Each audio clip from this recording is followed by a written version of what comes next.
I have some long relations with the Prime Minister Senora, and I visited Lebanon in the immediate days after the latest, but not last, Israeli aggression against your country.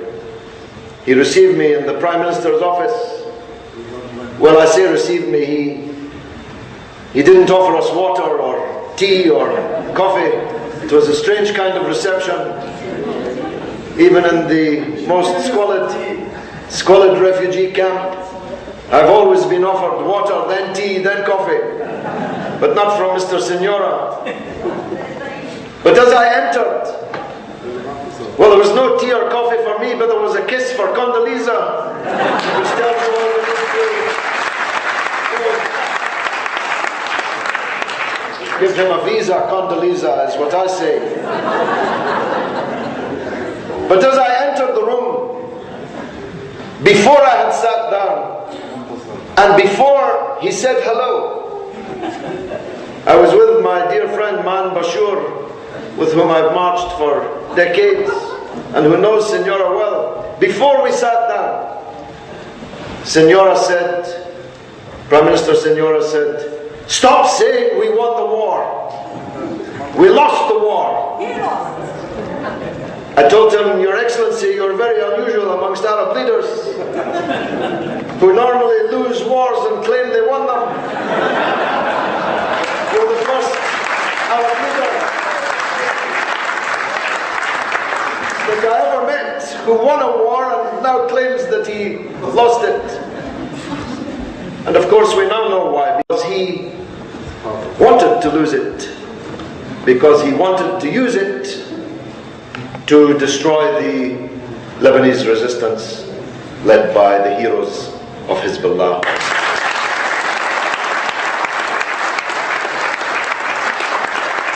I don't forget, and neither should you, that if it were not for the Lebanese resistance, much of Lebanon would still be occupied by Israel, just like so many other Arab territories have been and are occupied. I've been to Khayyam. I've seen the torture cells in which they murdered and tortured the Lebanese, and they'd still be there if it wasn't for Hezbollah.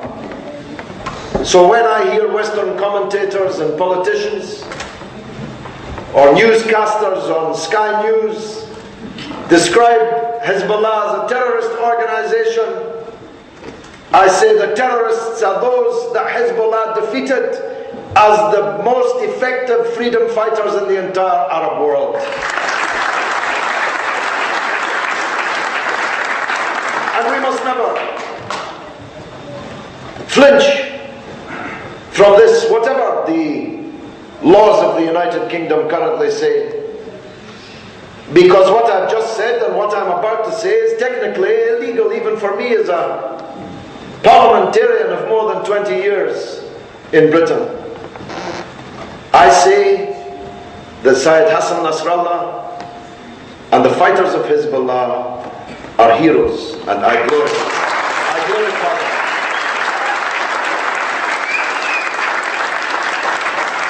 Well, some of you may have seen the early Sunday morning interview I did during the war with Sky News. Probably not at the time, but millions have seen it since. 4 million on YouTube alone, in which I was interviewed by a young woman who clearly knew nothing about which she spoke. She too considered that Israel was the legitimate power responding to a terrorist organization's provocations. But as I said in that interview, because there was a split screen below me showing the live events that were taking place just across the Lebanese border, Hezbollah gave Israel a bloody good hiding in that summer. And if Israel comes back for more, Hezbollah will give her another bloody good hiding.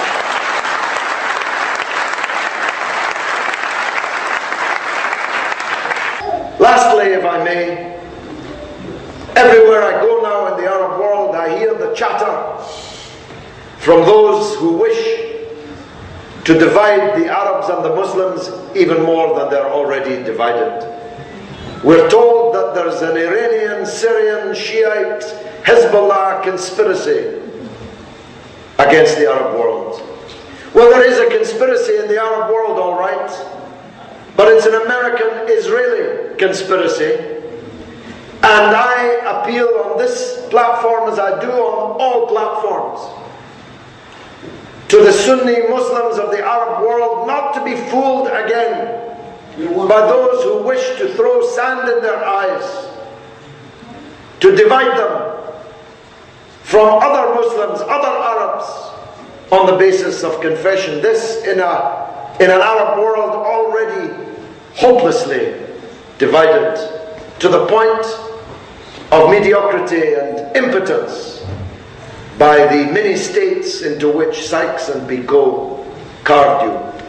This hopeless division of an Arab world, 300 million strong, into these many states, is the reason why the Arabs have no self-esteem as countries, at least as states, why the Arab political leadership, with very, very few exceptions, in fact, if you want my honest opinion, with only one exception, Syria, the last Arab country still standing,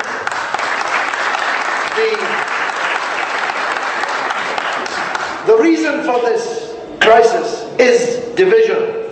And now we have Arab leaders seeking to divide people still more, this time on the basis of Sunni versus Shia. I don't know what the outcome of this campaign will be. I hope that it fails. But if it succeeds, you will face another 100 years like the 100 years through which you have just passed, and everyone should know it. The best of the Sunni Arabs and Christian Arabs that I meet say this: I don't care if Syed Hassan Nasrallah is a Shiite, he's an Arab hero and an Arab leader in a period where there are precious few heroes and even fewer leaders. And that's why. Not the only one. The only one. No. There are others. There are others. He might be one of the few leaders, but there are more heroes. The Hezbollah fighters are Arabs and heroes. The Palestinian resistance are Arabs and heroes. The Iraqi resistance are Arabs and heroes. But in a land, and I call the Arab lands one land, from Marrakesh to Bahrain, Sha'ab Arabi Wahad is my slogan and my dream. But in a land where there are so few leaders and so few heroes, the Lebanese resistance and their leader Hassan Nasrallah certainly stand out. Like Everest itself, like the Himalayas themselves, amongst the flat landscape.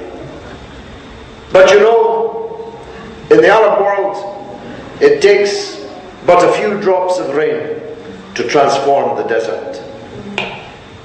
And those few drops of rain are coming yet. Thank you very much indeed.